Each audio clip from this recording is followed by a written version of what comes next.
বিসমিল্লাহির রহমানির রহিম। আসসালামু আলাইকুম। সুপ্রিয় বন্ধুরা, দি রিন কুকিং কটেজে সকলকে সাদর অভিনন্দন।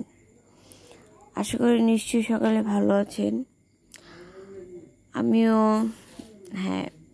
ভালো আছি বলবো, কারণ নিজেকে যতটা খারাপ ভাববো একটা সময় দেখা যাবে যে ভালো থাকলেও ভালো থাকার অনুভূতিটুকু ফিল করব না, মানে কোনোভাবেই রিয়েলাইজ করতে পারবো না যে আমি ভালো আছি বা আমার পক্ষে ভালো থাকা সম্ভব। কারণ এটা আপনারা কম বেশি সকলেই জানেন যে এটা তো আর কিছু না, নিজের গর্ভধারিণী মাকে চিরকালের জন্য হারিয়েছি। মানে যে হারায় সেই বুঝে যে সে কি হারায়। আমি যে স্কুলে জব করতাম, তো ওই স্কুলের আয়া আর কি একদম সহজ সরল, মানে আজকালকার যুগে মানুষ এতটাও সরল হয়, মানে তার সাথে কথা না বললে, কাজ না করলে বোঝা যেত না। মানে কাজ খুব স্লো করতো, তারপর আমরা ওনার সাথে অ্যাডজাস্ট করে চলতাম। তা উনি বলতো কি, আমি জানি আমার উপর দিয়ে কে যায়। এটা নিয়ে তখন আসলে হাসাহাসি করতাম, কিন্তু সেই বাক্যটা এখন ফিল করি সত্যি। আমি জানি আমার উপর দিয়ে কি যায়, কারণ নিজের সেই সময়গুলোকে যখন একটু একটু করে স্মরণ করি বা চোখের সামনে ভেসে ওঠে, তখন আসলে মানে কি বলবো, যে যার চাই সে বুঝে।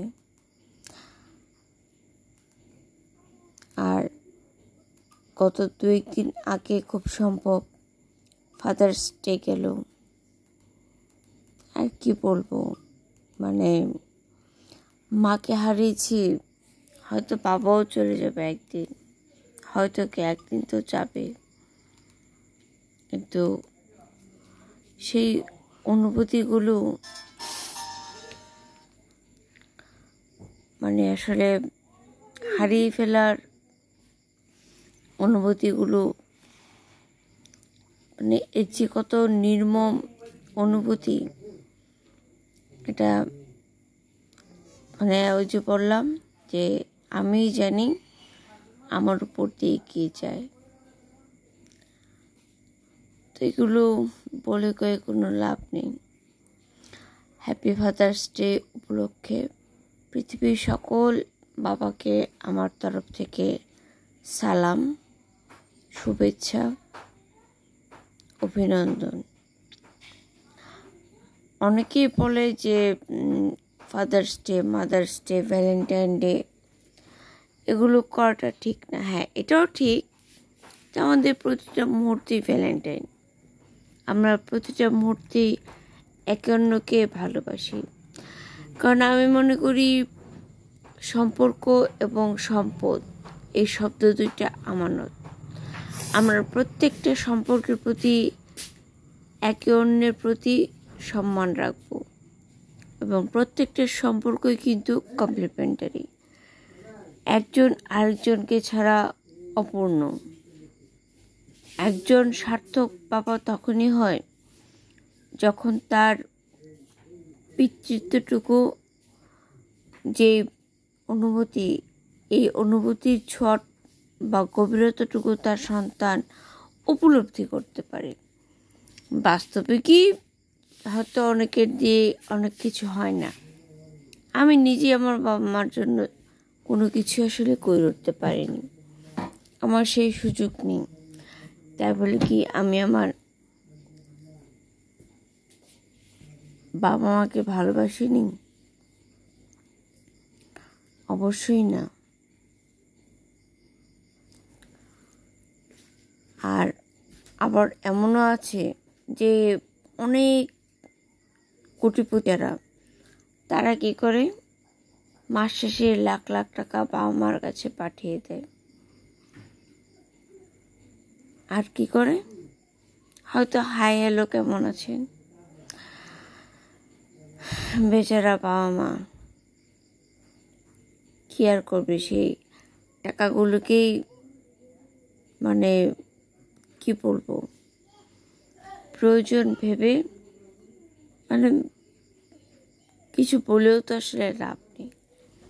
কিন্তু সন্তান সঙ্গ যে বাবা মায়ের প্রয়োজন, আমি এই তো গত নভেম্বর বা ডিসেম্বর মাসে আমি তো একটু মানে অসুস্থ, শরীর দুর্বল থাকে, খুব স্পিড নিয়ে কাজ করতে পারি না। তো দেখা যেত যে আমার কাজ করতে করতে অনেকটা বেলা হয়ে যেত, মানে প্রায় 2টা-2:30টার দিকে আমি উঠানে ঝাড়ু দিতাম।